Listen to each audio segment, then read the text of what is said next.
That will entertain. Motion. Raven, you gonna say? Raven, are you good? Yep. Second. All in favor say aye. Aye. Okay, minutes are adopted. Item number 1 under new business. Councilman Fail, approval of disbursement from District 6 improvement funds for the Crossroad Angel Tree Program, total $1,000. Yes, sir. What this church does, they provide Christmas for children whose parents are in county jail, state prison, federal prison. They're Tuscaloosa kids whose parents are incarcerated, and they do Christmas for them. They do a good job. Okay. Motion. Mr. Holmes, we're cleared on that, check. Yes, sir. All in favor say aye. Aye. Item is approved. Item number 2, Mr. Holmes, resolution authorizing binding coverage and payment of premium for police and fire supplemental pension insurance. Yes, sir. This is. This says for FY25. It's probably just a typo. I'll double check it. This is our renewal for our police and fire supplemental pension insurance. This is our insurance that covers misstandards folks that have to deal with this. The renewal, the premium is actually the same as it was last year, which is $5,712. But we are insuring for FY26, correct? Yeah, we're insuring Not- for the next year. We're renewing for an additional Check. year. It's not. So in the minutes, Vicki, in the minutes, make sure you note that. Okay, questions, comments? Motion. Second. All in favor say aye. Aye. Okay, item is approved. Item number 3, Ms. Standridge, Appalachian Regional Commission grant. Yes, good afternoon, Council. Good afternoon. A couple of months ago, we requested to apply for 2 ARC grants for the Sabin Center. Both were $1 million. One of them was denied to move forward. We have gotten some feedback from the ARC and from ADECA on the reasons why we were denied to move forward, and we have tweaked the grant, and we're requesting to reapply for that exact same one. This is going to be for some educational classroom and labs within the Sabin Center. It is a 50-50 grant to match ratio. So it is $1 million coming in from the ARC. It is $1 million that we would have to pay for in match money, but that $1 million is already scheduled to be paid for in the Sabin Center project already. So really this is just kind of like a good free $1 million if we were to get it in and to be able to add to that construction. Okay. What's the timing, Farley, of that? Once we reapply, what will the timing be to be awarded, or They don't. usually? Usually it's going to be a couple of months, and so it has to go through a multi-step program. ADECA will review it first, and that's where it will get passed on to the ARC or not, and that usually happens in about 3 months. I don't know whether you or Ms. Buck would be the correct one. Why did we not get the first pass? Actually, I'm going to look at London for that one. It was like generally for They said that we wrote too much about Sabin Center and not enough about the specific space that we were asking the money for. And they said they had a lot of competitive other applications as well, but they encouraged us to resubmit. That's good. Any other questions, comments? Motion. Second. All in favor say aye. Aye. Oh, let's see. You up next, Ms. Standard? Yes. yes, sir. Agency funding agreement with Para. So this is just approval of the funding agreement for the project that was briefed just a few moments ago in Projects Committee for the match amount for the Sokol Park lighting project. The amount that Ms. Klecker presented, the $24,635.50, is what we're requesting to execute a funding agreement with Para for. As mentioned, this will be paid out of the Tourism Capital Fund. As of the end of this year, we're projecting about $420,000 of a contingency balance within that fund, and so this would come out of that amount. 420-ish is contingency in the capital. Yes, sir. Okay. Any questions, comments? A motion. Second. All in favor say aye. Aye. Item is approved. All right, so we're gonna use the remainder of this time to finish up with any staff sections or cats and dogs we haven't talked to that we wanted to on the budget coming up. Ms. Standridge, can you go down the roster of who we are looking at today? Yes, sir. I'm actually gonna pull all of these.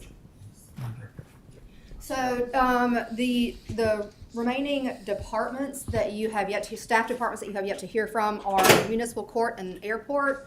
And then after, those will also come the, general fund revenues. We have not gone over those yet. We also have not gone over Elevate and any of the projects within Elevate. And then also we have a recommendation for an addendum to the mayor's budget recommendation regarding a health insurance stipend. So we have those kind of here about today in whichever order you would like to press on. Mayor, what do you think on the, I know you've got to brief the proposal for the situation in the fire department. Is that, how long a deal you think that is? Is that? 10 to 15 minutes, depending upon your questions. Why don't, I'd like to go ahead and start with that. I think that's, has more immediacy to it, and let's make sure we get to that first, if that's all right with you. Yes, sir, and I will begin by introducing it and turn it over to Ms. Standridge and Ms. Herbert to discuss really more of the details.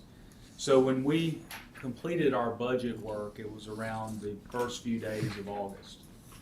We have to formally submit it to you by August 19th, but as I told you in an email over the weekend, we still continue to work on one of the things that we thought was an issue that the council and we as a team wanted to see work through, and that was the healthcare, the insurance costs, the healthcare impact on our employees. We roughly have about 1,000 employees that take our health insurance plan out of 1,300 plus. When you look at how the pay increase was recommended to you, there were going to be a certain group of employees who are going to be impacted. And when I mean impacted, I mean may not get any cost of living or step movement, and they would see an increased cost of health insurance. So we knew that this was something we would need to continue to work through. Those employees were primarily or only in police and fire. So on the non-public safety side, we did not have any employees who would see a cost of health insurance exceed the amount of COLA or step movement or both. On the public safety side, we had roughly 146 that were going to be impacted because on the public safety side, we provided for 2 steps. The majority of our police officers, firefighters were going to see the full benefit of it. Those with seniority who had topped out in their particular grade would not. For us, then trying to craft a solution that then met tax code, met best practices, met a standard of something we don't want to necessarily get into the habit of doing every single year, became our work. So what we settled upon and what we're recommending to you, which Ms. Standridge just passed out, was providing a one-time supplemental pay that would ensure that no employee saw that health insurance cost made their paycheck be less than it was in fiscal year 25.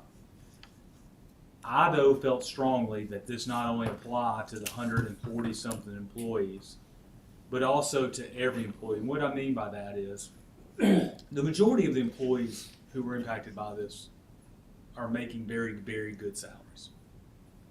We know on the opposite end, we have crew workers in environmental services, CFG, water and sewer, who, yes, their COLA or step movement or both may exceed what the cost of health insurance is, their ability to absorb that is gonna be a little bit more difficult than someone else. So what we recommended, when I say we, Ms. Herbert, Ms. Standridge, and ITU, is that we provide all employees, regardless of whether they're on our health insurance plan or not, who are non-public safety, a stipend of $250. And for those that are public safety, a stipend of $500. And the rough cost of doing that is in the range of 400, what was it, Carly? It's $425 $425. for the general fund and about $50,000 for the water and sewer fund. So if the council were to adopt this recommendation, it would move our contingency amount down to $713,000 on the general fund side. That's a rough outline of the plan itself. And so I would ask Ms. Standridge or Ms. Herbert to please layer on anything that I missed or any additional details the council needs to be aware of. Mayor really covered most points, so any questions that you have, we'll be happy to answer. Like the mayor mentioned, this really was something that we recognized in the pay plan proposal initially. And back in early August, when we had the final salary projection amounts, we realized that this was going to possibly be a scenario, and we started working towards an idea about how to fix things. We ran out of a little bit of time when the budget needed to be proposed to council, but we continued to work on the idea that there should be something in an addendum fashion that should be able to take care of this. And like the mayor mentioned, the only people that were impacted are police and our sworn police and fire. It's those employees that are paid under the public safety pay plan. And then narrowing it down, it would be people that were topped out within their grades. Like we mentioned, that was about 146 individuals. And they were at varying, they were in varying ranks. However, most of them were of the higher rank. They were in captains, in fire, they were in battalion chiefs, and then assistant chiefs and things of that, like ranks of that nature. The majority of the firefighters and the majority of the sergeants and apparatus operators in fire are going to really see a nice benefit on their anniversary date. However, coupled with that is the idea that steps only become recognizable to the employee on their hiring anniversary date. And so let's say that a firefighter who would get their full 2 steps does not have an anniversary date until May of next year. Well, the health insurance increases do take impact on October 1st. So they would have a number of months where they would possibly see also a little bit less in their take-home paycheck because of the health insurance increase, and their step hadn't come into play until their anniversary date.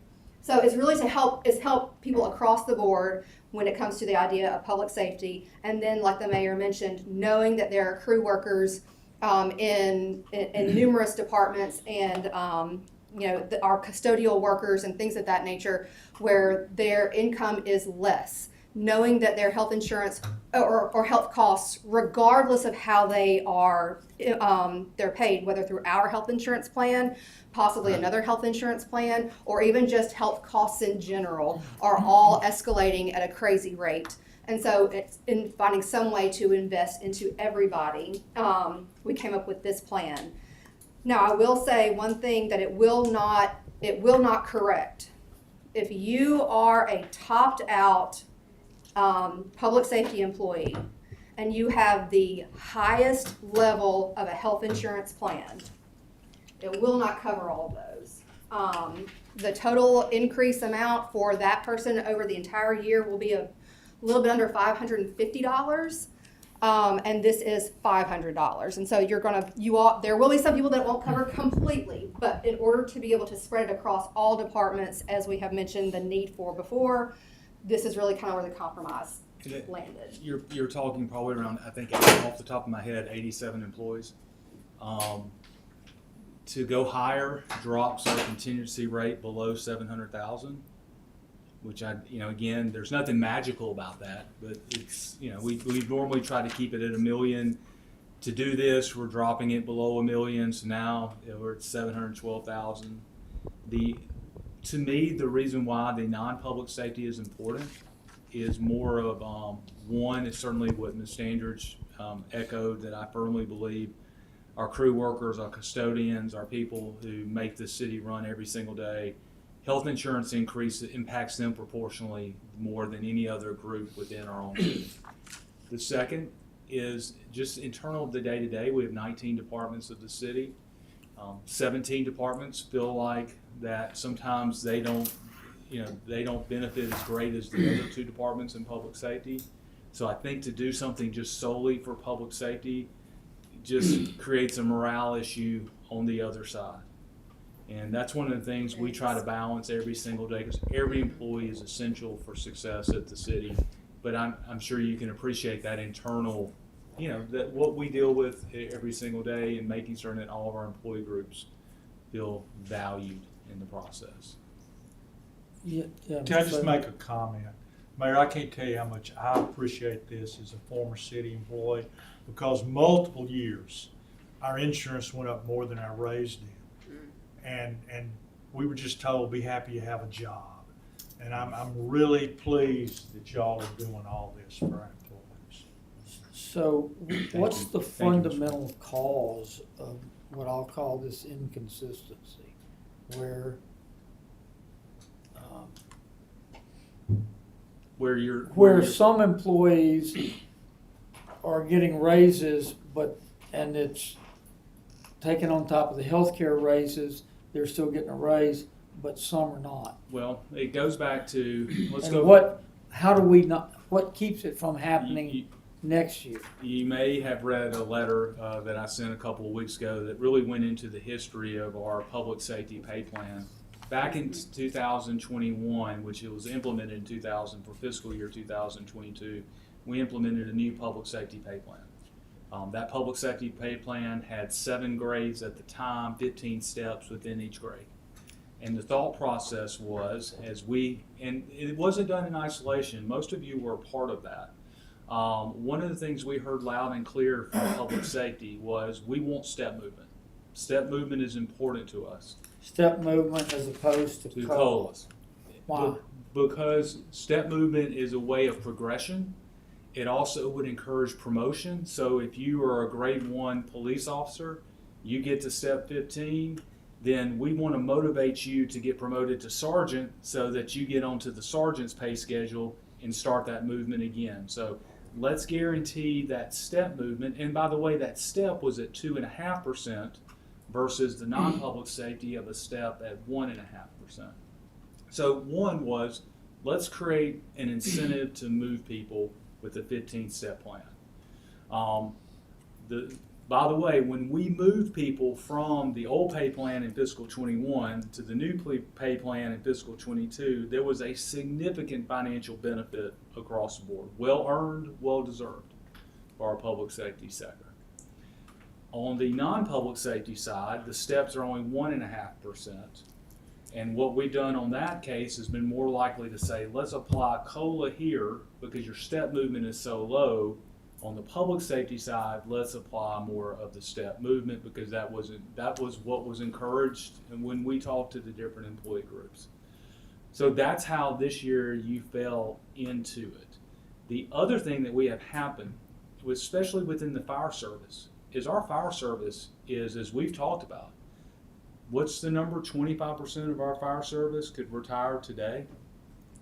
And so you have a lot of senior personnel within the fire service, which is really a good thing, right? We've got people who've stayed a long time, made significant investments and contributions to our city, but we do have a lot of people that are topped out, especially in the ranks of battalion chiefs, captains, and lieutenants. Off the top of my head, only 14% of our firefighters are topped out.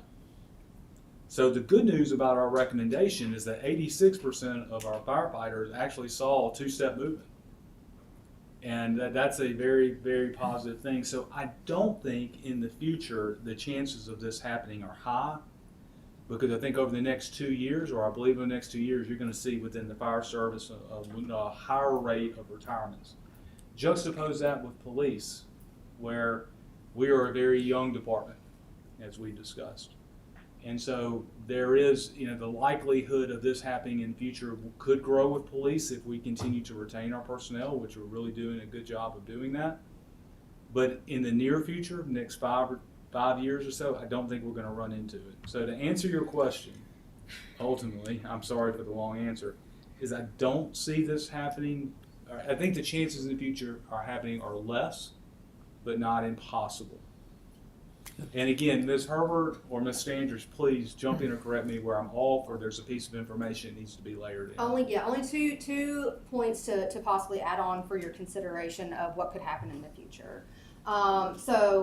First thing, I guess I kind of want to go on what the mayor was saying with why they pushed for steps instead of COLA during the negotiations for the new public safety pay plan.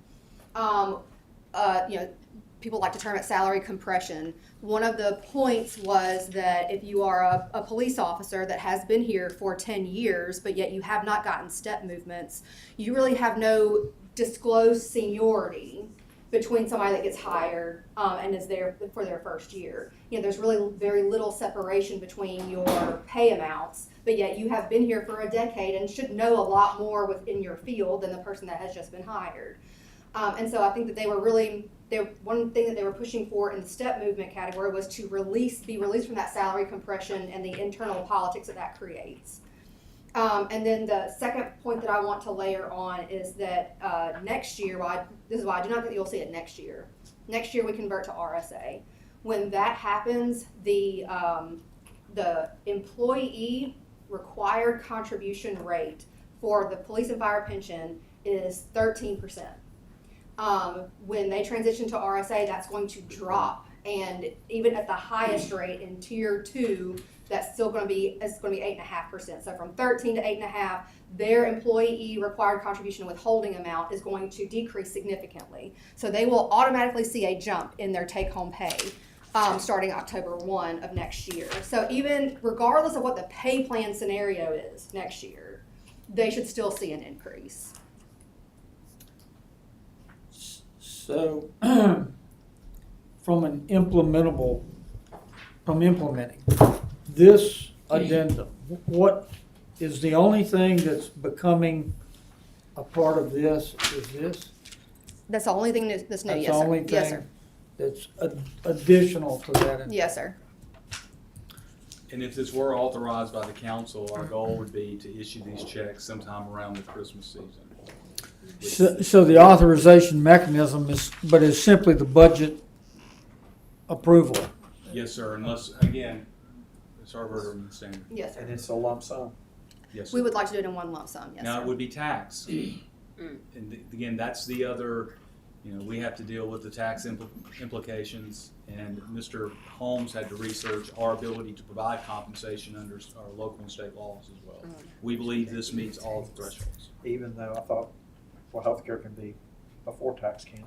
It's Yes, going sir. toward, So what these are, I don't know, I just kind of wondered. these are regular earnings. These are, this is not a bonus scenario, and this is not meant to pay directly for your health insurance premiums. This is to provide for the increase in inflation across all health costs. And while, yes, these will be looked at as regular wages and will be taxed as such, that's why I kind of give the caveat that it's not going to make everybody whole, but it is something to try to apply in every scenario. It helps reduce that It increased does. cost. So, thank you. Thank you, Mayor. Appreciate it. Ms. Herbert, where are you? I'm here. Okay. What did our health care go up? 8.3%. 8.3? Yes, All right, sir. thank you. I know, Mr. Frail, I think you've got a robust admin and policy, so I'm gonna work to get out of here in 15, 20 minutes. I think I'd like to hear from Elevate next. Okay. So they're gonna be the next biggest one here. Are we voting on anything No, today on that? no. It'll, Would you like this, though, included as part of next week's, the goal, I think, is to have this on next week's council meeting? the addendum? Yes, sir. Okay, I was just gonna treat it, if it's not excised or amended, it is a part of the It'll be adopted with all the budget resolutions, yeah. Okay. Okay, who's doing Elevate? Well, we have multiple project managers at Elevate. Which area would you like to discuss? Well, what are my first? options? The revenue at the top is one that we could talk about, or the first new project that's listed, you'll see highlighted in yellow on the 2026 column is the Freeman Park and Pool at $250,000. That really is kind of like the only new thing. We have updated the Saban Center capital campaign collections across the board, and then added the addendum, the added amount for that to the project line. So there's the Saban Center that's on there. University Boulevard corridor, that's the planned increase for the project that we've had for the last 3 years, I think. And then we have also updated the bond issuance for 2026 and the bond service, the debt service amounts. So really anything, wherever you would like to start. Is Katie Beth around there behind the things? No, but Mr. Moore is. I'm here to speak on projects A, and I've taken over the full budget. Hey, Brendan, process. why don't you come up and give us Sure. just the overview? You know, coming up in 26, Elevate's juggling this, and this. Here's where we see the big sources of money going, and here's the things we anticipate. Well, obviously, you have the airport items, which Mr. Powell handles, and the Saban Center, which Ms. Buck handles. The biggest items I think you'll see coming up is you have Linton's Barber Shop under construction. What I think of as the Alberta section of the corridor. We will have to have a design discussion on the University Boulevard corridor section closer back to campus and downtown. Bowers Park Pickleball will be wrapping up. Bowers Park Belk Center Pool. I believe, Mr. Thompson, we're close to 100% design. So that item will be prepared for bid. Northern Riverwalk and Greensboro will be your other two large items upcoming. So, Ms. Standridge will have to discuss the financial aspects of how we'll move forward with that. But project-wise, those are the bigger ones in the queue. how much money you got to work with? So the total amount. How much Elevate revenue's coming in? So total revenue planned for the year is $37.6 million. That is a majority based on the sales and use tax, the extra 1 cent that was adopted in 2019. That provides for $27 million. There's about $4.3 million in the Saban Center capital campaign planned. And then there's just the prior amounts that have built up and are carried forward at $6.2 million. So 27 coming in from the Elevate portion of the new taxes, Correct. I assume, and then another 4 and change, 4.4 is capital funds from Saban Center Mhm. being released into the process, right? And then about 7 left over, 6.2 left over. 6.2, so 37 total. Yes, sir. And the 5 that we take out, does that take out before we color it Elevate? The 5 that we reimburse for garbage. Oh, yes, sir. Yes, well, it does. So that never is colored Elevate, that comes out before it goes to Elevate. We So don't put that into Elevate and then take 5 out. We do, actually. We put it into Elevate first, then we take 5 out. All right. So after that, it's 37. Yes. Well, oh, no, I'm sorry. I guess I was unsure about, you were asking about process or total dollar amount. 37 is before we take it out. Before we take it. Before we take it out. So after we take the 5 out, we're down to 32. On your spreadsheet is 3 rows above the green fiscal 20 debt service. It's 3 I rows apologize. above. When I get this, Looks okay. like you could put string on it and apply. Go ahead. It's 3 rows above, and you will see it's $5 million a year across the board in the projection. So if you go to fiscal 20 debt service and then work Noah's Ark 2.0, public safety investments, and then environmental service fee reduction, that's the $5 million being taken out on the expenditure side.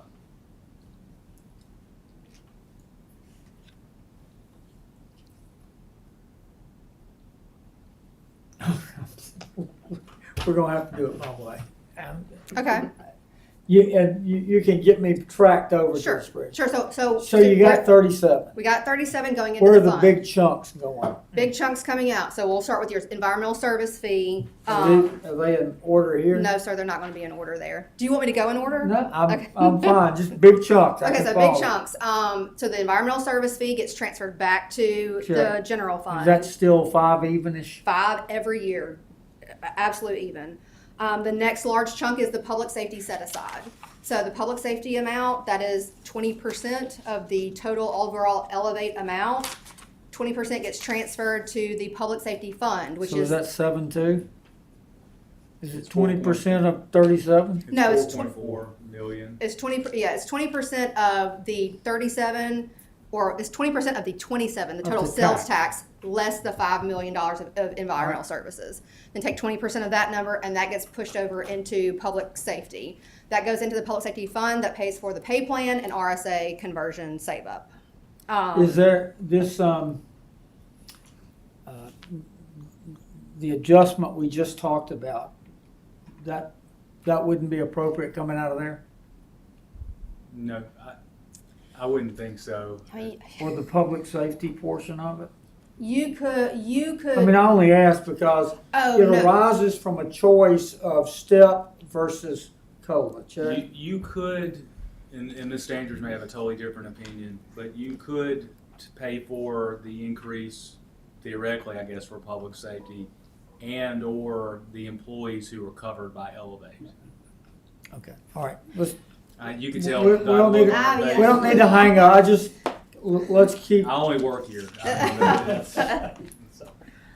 Okay, so the next large chunk is going to be the operations and maintenance set aside. That's 15% of that net amount gets set aside into what we call O&M. That pays for the operations and maintenance of the And that's how already much? completed Elevate projects. That is 3.3 million. Okay. And then we have the debt service payments. Okay. That's the next large one. 2020A, that was Northern Riverwalk, River District Park, and Western Riverwalk. That's just over $1 million. 2022, that was the Benjamin Barnes YMCA, Burrell Odom Park, and those is 2.4 million. And then the new bond issuance that we just did is 5.75 million. And so those really, 5.7 of it is going towards that this coming year. yes, yes, sir. Then, I mean, really the next largest ones are going to be the agency funding amounts, where we have a piece going to transit, a piece going to the school systems for dual enrollment, pre-K, summer learning, and then the athletic excellence fund. So, one second, so, we've got, I haven't looked at, 14 million-ish of agency funding. Oh, in general fund, yes, sir, yes. Does that, and we know some of that that's shown in there is tracking in from opioid funds. Is any of that tracking in from Elevate, or is that not counted No, sir. in that 14 million? It's not counted in the 14. All This right. is completely separate. And so that is, so there's 150,000 for transit, and then let's see, I'm gonna try and add these up really fast in my head. There's about 1.8 million total goes to the school systems for, like I said, dual enrollment, pre-K, summer learning, and the athletic excellence fund. And that's really it. And then the projects. Well, yeah, so then we have the Freeman Park and Pool project, and I mean, And I do think it's important to note, again, we put the line of credit for Noah's Ark 2.0 already in here. That was out of the authorization from this summer. What's the timeline on that? Do we have a timeline on moving forward I think with that? we're waiting for final approval of the Noah's Ark projects from the council itself. Well, I know we've approved the short-term projects I out of the thought we neighborhood had pushed it drainage. out. well, and Mr. Busby's correct. I think that we were originally planning on having a financing timing discussion Right. on the way to finance the LOC, short-term, the line right. of credit. But because of all the budget hearings, we pushed that to I think September 30th. Okay. But the LOC is included In, in here. okay. Okay.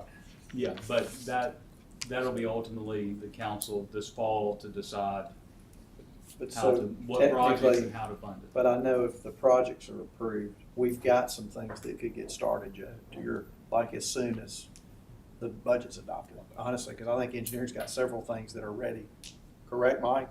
We've got some projects that are close to being ready to go that we've done. Yes, sir.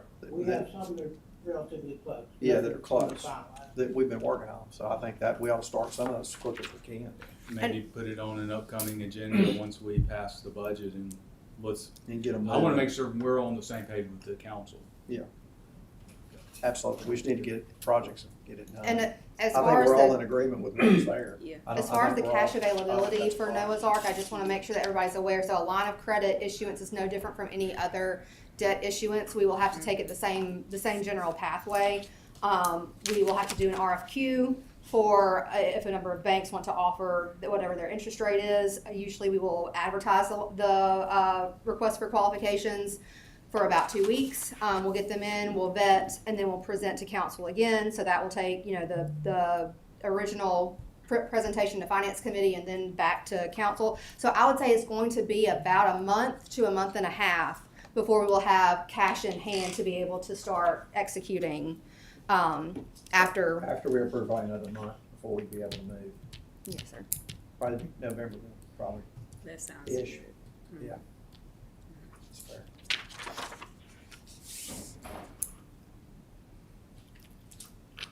Okay, but conceptually, fundamentally, the notion of going forward with that is approved and the projects are identified. We got some bows to tie up on it. Yeah, I think we just have some procedural things to start checking off the list, and they are in queue in our processing timeline. The only thing that I wanted to mention last on Elevate is that there is a contingency amount for the entire year of $5.2 million. Purely in Elevate. Purely in Elevate, yes, sir. And like Mr. Moore just mentioned, there are projects that are slated for an upcoming bond issuance. That is Bowers Park, the terminal, which is the $13 million that Mr. Powell mentioned in Projects Committee, Northern Riverwalk Phase 2, and then Greensboro Avenue. So, please know that another financing is required for those to move forward. Where are we on Greensboro Avenue, Brenda? Greensboro Avenue, and Mr. Gardner, feel free to jump in, but we have 100% plans. Our plan, assuming funding is secured, is we're going to drop the project and get ready right after graduation of UA in May. It is about a 90 to 120 day project. Big credit to Duncan Coker for sequencing that in a manner that will not disrupt the fall.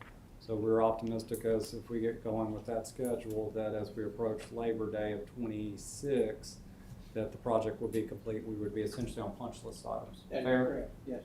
So Can you give us? that project is ready to go. We're just waiting on that window of time in summer to actually get it And funded. Mr. Bosley, I think it's important, one of the things after we finish budget, we've got to turn our attention to two things, audit, but also how we want to cash flow these projects. Last year, thanks to the work of our Treasury Department and A&F and their leadership team, we were able to cash flow a lot of these projects before we actually even went to the bond market. We could begin those projects with the cash flow, then go to the bond market. We're going to have to begin making those kind of decisions this fall and come to you in the early part of 2026 to, do we want to go to the market? Because the goal would be to bid the Greensboro Avenue project in March, right, Brendan? Because the contractor has to be willing to hit the ground running the day after graduation, which means we have to, before we can bid a project, we have to have the funding secured in place. My goal would be, now again, it will depend on cash flow, would be to begin that project with cash flow and then ultimately reimburse ourselves from a bond issue. Those are the type of things we're going to have to begin looking at sequencing once we get through budget as we get ready on the 27 projects. We could have something hit on the terminal. So I guess what I'm trying to say is that the 27 bond issue may be one of those things that we might pop early, just depending upon circumstances beyond our control, or we might actually wait a little bit later, depending upon cash flow, and if we don't get a grant. I know all that's conceptual and theoretical, But I just wanted to give you a sense of. But that is that calculus. conversation, right, that we've been talking about having. I mean, yes, As we move through identifying what was coming up with the Noah's Ark 2 and those type things. We had that conversation that, you know, how much can we cash flow? Because you gotta pay for them as you go. And you don't wanna borrow the whole, I thought all of that we've just been talking about was that conversation that we said, okay, let's get the budget out of the way. And then, you know, The other I think we're in violent agreement. Okay, and the other variable is MLK Phase 3. We are very, very close on that one, excruciating close to being able to proceed to bid process. Chances are, though, that it wouldn't, if we started the bid process, we've got to look at timing. So, you know, we could possibly, I hate to say this because this is a complicated project, we could be under construction in first or second quarter of 2026, calendar 26. Sorry, say that again, Mayor. We could be under construction sometime in the first or second quarter of calendar year 26. Okay, that's good. That will be a project, now you know, that's reimbursed from TICRIC. So that will be a project we can't cash flow. We will need to go to the market immediately on that one. That is another variable that as we start thinking about end of September, October, we're gonna have to put in our discussion as well. You know, if we're gonna already go to the market on MLK Phase 3, should we just go ahead and move on, you know, put money in on Greensboro? Would it be better for us to go ahead and bond out for Greensboro Avenue at that time? Those are gonna be the types of discussions that we're gonna have to add to the mix as well. So you got Noah's Ark, MLK Phase 3, then the Elevate projects like Greensboro, potentially Terminal, and I think a couple of others. I am gonna try to begin bringing this to a close so that admin and policy. Members, any other questions or comments for Elevate? No? Okay. Thank y'all. Jeff, we got you here? Yes, sir. Let's take advantage of that right quick, and municipal courts, where you at? Okay. We're gonna get you a couple of minutes too.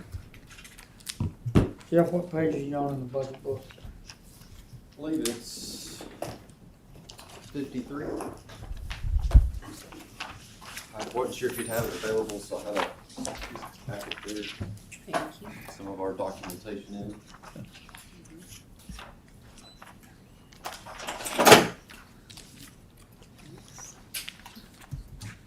The second page of our packet, it'll show our organizational chart. Shows kind of how our makeup is for the airport staff. 8. 8 full-time employees, 1 part-time.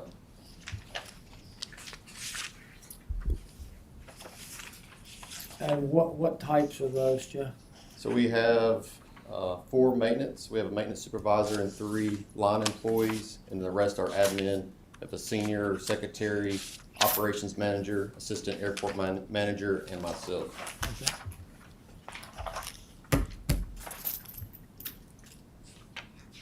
All right, and you were asking for 26, a little over $1 million, $1,029,000. Just over $1 million. It was interesting when we were looking at our budget that we had control of just a little under $200,000 that we could modify through outside services, repairs, and supplies. A lot of our expenses are salary, our airfield lighting, not a lot of movement from year to year. So we've tried to optimize that budget as much as possible. The biggest changes we see in our expenses are usually our capital improvement projects, not necessarily our general fund. What do your other operating consist of typically? Outside services, air traffic control, overtime, we pay for that on game day, weekends. We do airfield herbicide treatment on the airfield, EDCO. That contract just got renewed. That's one that we share with Public Works. We have TTL that supports us in ADEM, water sampling. That budget is just under, I believe, $80,000. Not a huge expense, but those are some of our larger contracts. We have outside legal support that looks at FA compliance. That's probably our second biggest contract. Jeff, where are your revenues shown in here? I mean, you generate revenues in what form? We have a variety of fees. On page 3 in the packet, you'll see kind of the chart that we've made progress since 2020. Our largest revenues are our hangar leases. We have just over 40 acres that we lease out to tenants. We have special event fees, our game day parking, landing fees, which is per aircraft, fuel flowage fees, so a per gallon fee. We'll be talking more in detail during admin committee. We have a recommendation to make updates based off a recent rent study that we looked at comparable airports. Okay. But we've really focused hard to be more business minded to make sure that we're offsetting the level of subsidy at the airport. Okay, what is that subsidy?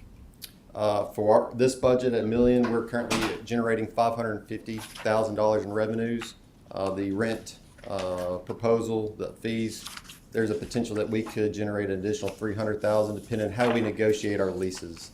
The larger acreage leases, the more immediate impact. But the fuel flowage and the landing fee, that probably would generate an additional $100,000 each year. But our goal is to try to be fully self-sustaining on our general fund budget. So, $1,029,000 to operate, 550-ish, you're pretty sure you can generate, right? Yes, sir. Last year we And then generated up to maybe another 300, maybe, yes, sir. if what happens. Depending on how we negotiate the FBO agreements, they control over 29 acres. So how we negotiate those lease rates has a huge impact on the number of revenue, the amount of revenue that we generate at the airport. Okay. They make up about 70% of our total leases that are leased out. That subsidy, as a proportion of the cost of operating function out there, what's it been doing the last 4 or 5 years? How the subsidies grown or reduced? The proportion, yeah. So if we're covering about half. As of last year, and you've seen since 2020 that has grown about 17% each year to where we've offset the amount of subsidy. It's not been a fixed number. It's grown significantly in the last 10 years where we've reduced that amount of subsidy. All right, so that's what I'm trying. When you say it's grown, you mean, and then you say we've reduced, you mean the proportion that the city is subsidizing is shrinking about 17% a year? Is Yes, that? sir. Yes, sir. In our general fund budget. Okay. Okay. That, Raven, Norman, you have any questions, comments you want to ask Jeff about? What's, Self-explanatory. Jeff, looking across into 26, what is your big challenge this year? The most difficult challenge that we face, I would say annually, is how strong of a business mind do we want to operate the airport. The more we say we want a cost recovery, the harder it results in our negotiations. Do we want to accept the airport as a loss leader, or do we want to do all things possible to reduce the amount of general funds that go back into the airport? It's easy to look at rent studies and what rates we could do to get to 100%, but sometimes those are very difficult negotiating conversations. So if we want to be aggressive, we can do more. If we want to be okay that we have some level of subsidy, but our overall economic impact is worth that, we can do that. We can take that strategy. But isn't that a market-shaped decision? I mean, I would think the stickiness or resistance of customers accommodating the model that gets us to cost independence is the arbiter there, not Absolutely. a decision here. The key piece is where do we fall in the market compared to other airports. So if we look at comparable airports and we're supposed to be generating 500,000, but we're only generating 200, then why would we want to accept that amount of rates that generate underperformance or under market revenues. So we're not saying we're going to charge until we reach self-sustaining, but we want to say, hey, if other airports like us are charging this same number, why wouldn't we want to? And we've done that in 2016. We just did it again here in 2025 to look at what changes we've seen in the markets as other comparable airports are doing. So when we get into negotiations or we operate a fee, we can say, hey, we're not just throwing a random number out there. We can say, hey, we're like other airports. And then the discussions become a little more clear. All right, Thank you. thank you. Ms. McCourt, come on up for a couple of minutes.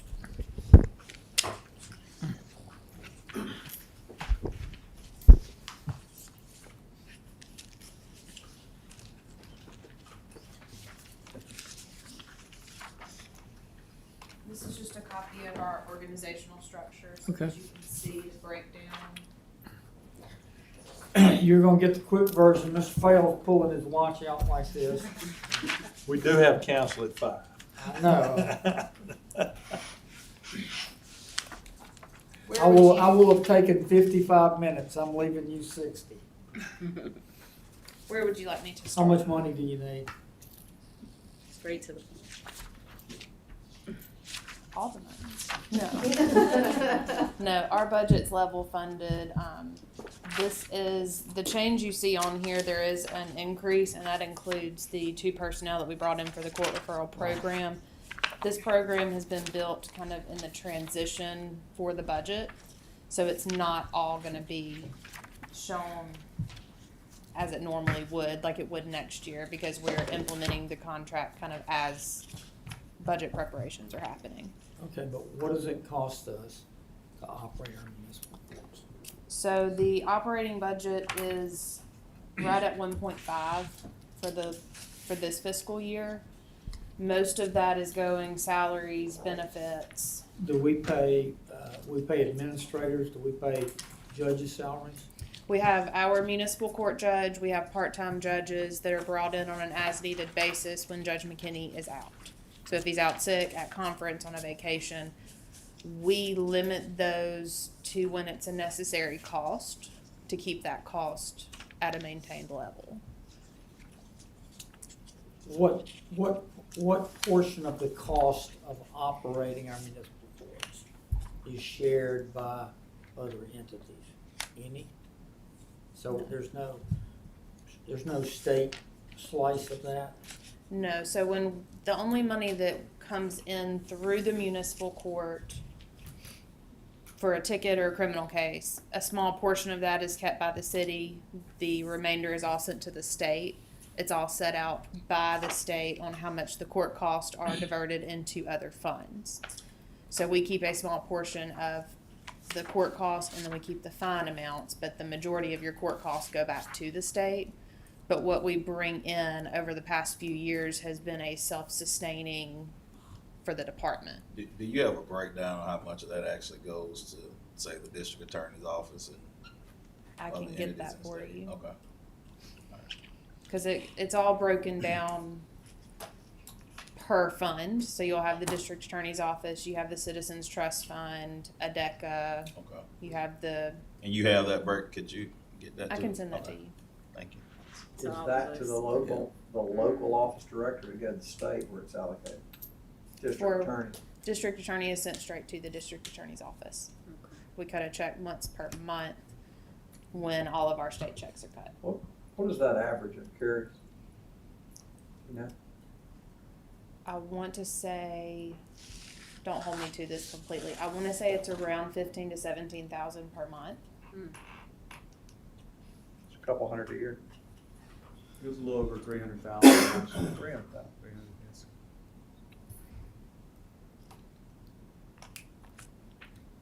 What's your biggest challenge coming up? I wouldn't even say really a challenge. We're very excited to work towards getting this court referral program up and running. That's our main focus at this point. But there's no change to the function of it, is there? There's just a change of who's being paid to do it, isn't it? It's The same we are people we were taking- contracting, we hired? Somewhat. So it was alternative sentencing, so they were a completely separate entity. We brought all of the administrative part of it into our department under me, and then hired 2 staff to actually administer the program. But it has been a brand new path for us. So this would eliminate all barriers for the individuals that need to utilize this program, because now It is all controlled. in-house. Yeah, They can in-house. walk across the hall from the courtrooms Exactly. and access Good. those personnel, and That's the way standards of City Hall and the city will Mhm. be implemented to that program. We've hired one, she started 2 weeks ago, and we finished interviews today for the other. All right, I have lots more I would like to do. Mr. Fail is not, understandably, he's got a load today. I appreciate it. We'll get you on the Thank side. you. Are there any other items to be brought before finance today? But before we leave, what's our plan for next week? So next week, we will come and, the plan is for Finance Committee to pass forward its version of the mayor's recommendation. Okay. And that be at council the following week. Is there And anything when suspended? I say its version, Yeah. at the moment, that could either be untouched or mildly, we've talked amongst ourselves about what's in there to be massaged, but Mr. Crowe, my sense would be, there's very little to fight over. There's some tweaking here and there. Do you need anything from our colleagues between now and next Tuesday? Yeah, we'll talk separately. Okay. Sounds good. Anything else? Mr. Chairman, motion to adjourn. Second. All in favor